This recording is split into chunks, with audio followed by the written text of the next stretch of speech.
Taxes are the one thing, or maybe the number one thing, that people hate about government. It makes us hate government. We can be the most progressive or the most conservative and feel that no matter what government does, it's taxes that make us feel the most angry, the most not listened to part of that whole system. And taxes really are complicated. And why are taxes complicated? Because many taxes we don't actually see. We feel them, but we don't see them. So, for example, we understand that schools should have seatbelts on buses if they do. Well, that's called a mandate. It's called an unfunded mandate. And we don't necessarily see unfunded mandates, but unfunded mandates are when a higher level of government, the federal, the state, the county, say, we're not going to pay for this, but the local government will have to find a way. And that usually costs your property taxes to go up. So there's 4 pages just for schools alone. How many reports they have to file, seat belts, safety issues, all things that we would say are important, but things that we don't necessarily realize that every time the state or the federal government or someone else says, aha, we have to do this, who's going to pay for it? Not us. Because no government necessarily on its own wants to be the one that takes responsibility for raising your taxes. So, the federal government can push it down to the state can push it down to the local, and somewhere along the line something goes up. Now the one thing that we do know is the further back it goes, so at the federal level, there may be 200 million people paying into the system. At the state level, it's only 18 million or so people that might be paying into the system. At the county level, depending on what county you're in, it's even fewer people. And at your town or village level, it's that many fewer. So it's more dollars the more local you get in order to pay for a service that everybody thinks that we need. So that's one form of taxes that we don't often think of, the unfunded mandates. And lots of people talk about them, but lots of people don't really know what that means. Many of us agree that the things that are unfunded are a necessity. They're generally about safety, they're generally about health, they're generally about the things that we otherwise might just take for granted. But they come from somewhere and they end up coming out of our pockets. The same thing is true for so many other things. So for example, one way of pushing things down is what the federal government just did. The new federal tax law, which says, basically, we are no longer going to accept the fact that you have state and local taxes. Just not going to accept it. Because if you keep taking that off, you're benefiting at the expense of the American people. So, now, to compromise, they said we can deduct up to $10,000 of property taxes, state and local taxes, what have you. For some of us that live in the lower Hudson Valley, $10,000 may be what your property tax is. So if you're already just in property tax and you do anything to make a living, your state and local taxes that go to the state government or any other government will no longer be deductible. Right now in Albany, members of the legislature and the governor's office are looking for ways to circumvent that. So they're talking about ideas like setting up charitable organizations that will accept part of your tax money and you'll contribute that and it will come off your property tax, or it will come off your state income tax, or it will come off something else. But this is not necessarily something that the IRS will look at and say, this is legal. In some cases, it has been proven to be legal. So for example, for certain schools, certain private schools, certain universities, certain religious schools, certain states have allowed those people to deduct that expense on their taxes. But it's only certain states. that have done it. So nobody knows if California decided to do it and New York decided to do it, the states that contribute the most money as is to the federal government, if the IRS will also accept that. Other people are looking at other kinds of things. One bill has passed the New York State Senate with bipartisan support, but some people say that that bipartisan support has been in place simply because it will not get through the Assembly, and that makes it so that the way we determine what taxes we owe will now be determined by the IRS designation on or before December 1st, before the new tax law went into place. Complicated? We will need more accountants than ever before, and those bots that do our taxes now from H&R Block and TurboTax may not be able to figure these things out by themselves anymore. So it may cost more money to prepare taxes than some people will actually be paying in taxes, because it's just getting more and more complicated, and we don't really know who will benefit and who won't benefit from that kind of change.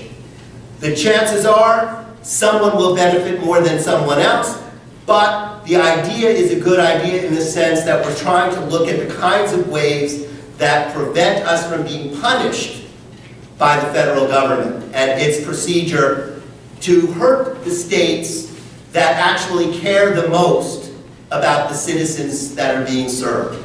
So if you take New York and you take California, for example, those are two states that invest heavily in social services. That means that taxes are considered high in our states.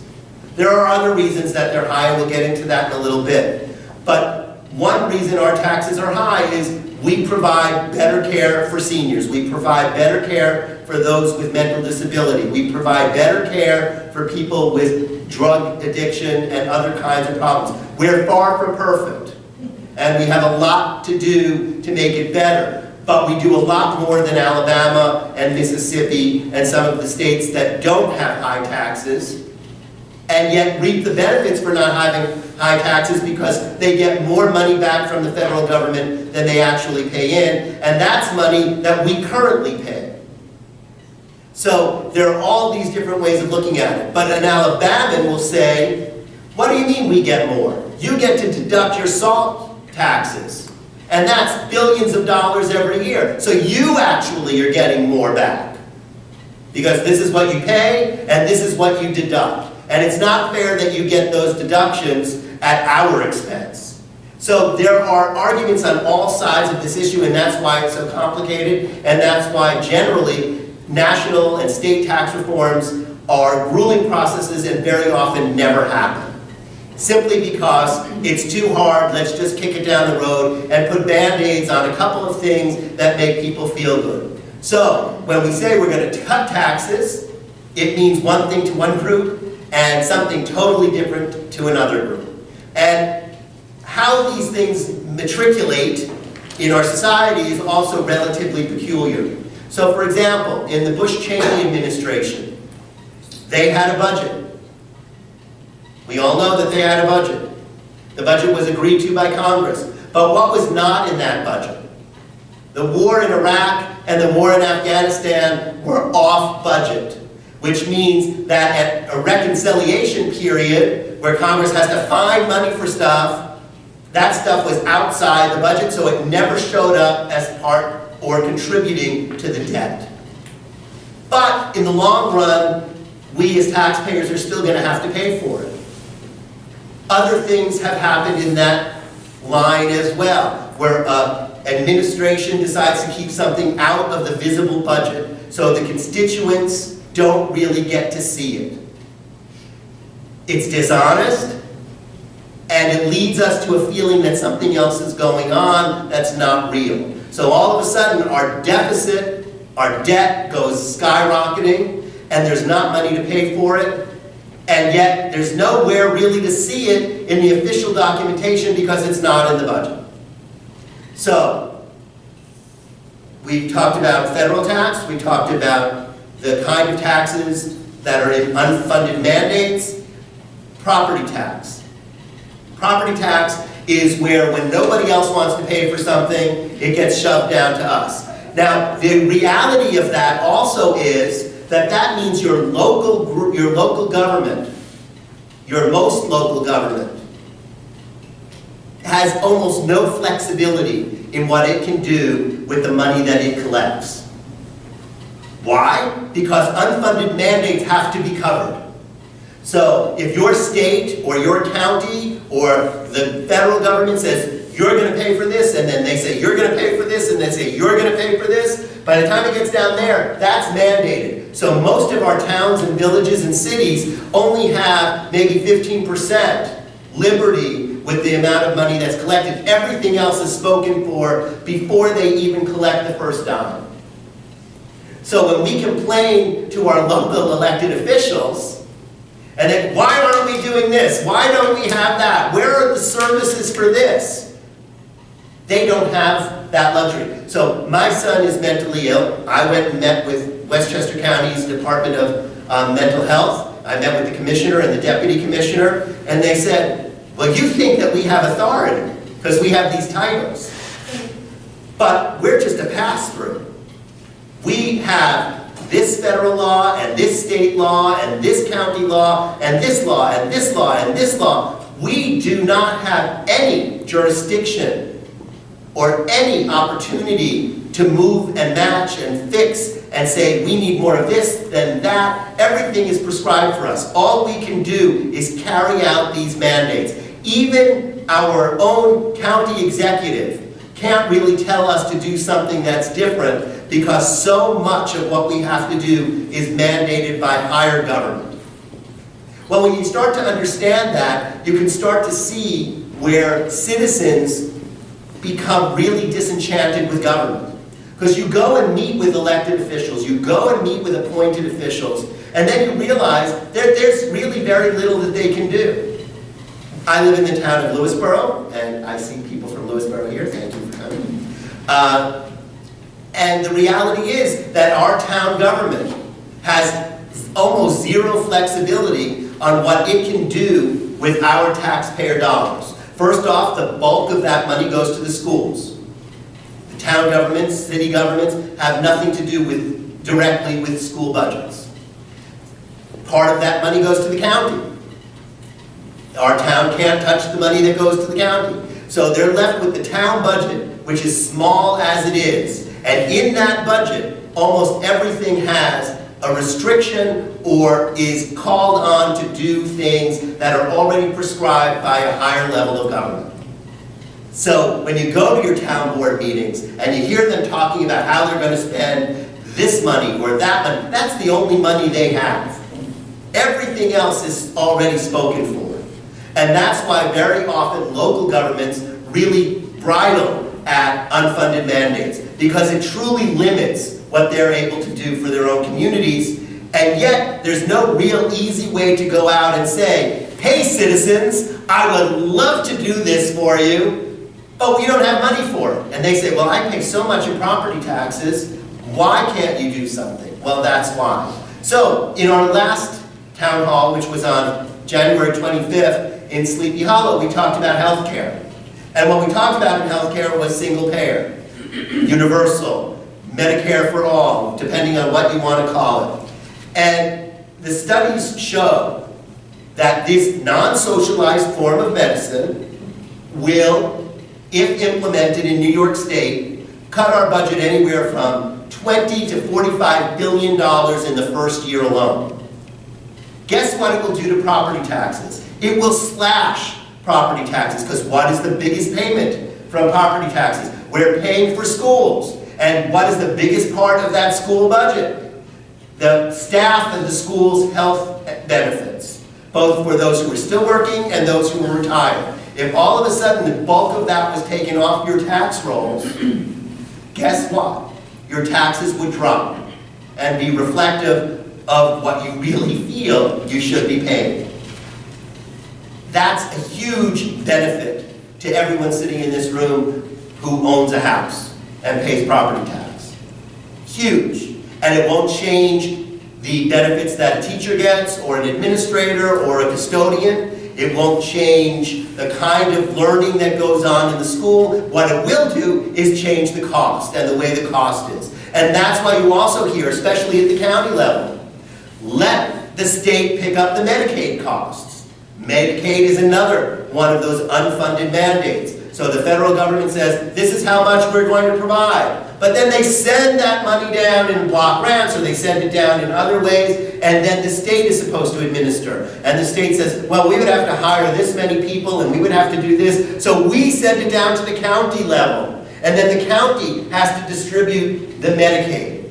That costs, once again, fewer people paying, lots of service. So in Westchester County alone, there are approximately 200,000 people that are dependent on Medicaid. Putnam is smaller, so it's less people, but per capita, it's still a lot of people for the size of the county. Westchester is less than 1 million. Putnam is considerably smaller. So these numbers, 200,000, 75,000, whatever it is, are lots of people based on the overall size of population. That means our taxes rise as those needs rise because the federal government doesn't want to hold the bag for that. But 250 to 300 million people paying in makes it far more cost effective than how many people live in Putnam and how many people live in Westchester. So we have to really reassess where and how and why taxation comes to us as individuals, as taxpayers. Who is trying to pass the buck? Who is trying to take less responsibility, and why? That's real tax reform. Tax reform isn't just moving paper from here to here and then here to here or kicking the responsibility down. Real tax reform is setting priorities and setting budgets and setting an understanding of what it is that you as taxpayers, me as a taxpayer, would like out of our government. How big should our government be? What are the services we really need to provide? Where do we come together understanding what the role of government is and what its responsibilities are? And what are our responsibilities?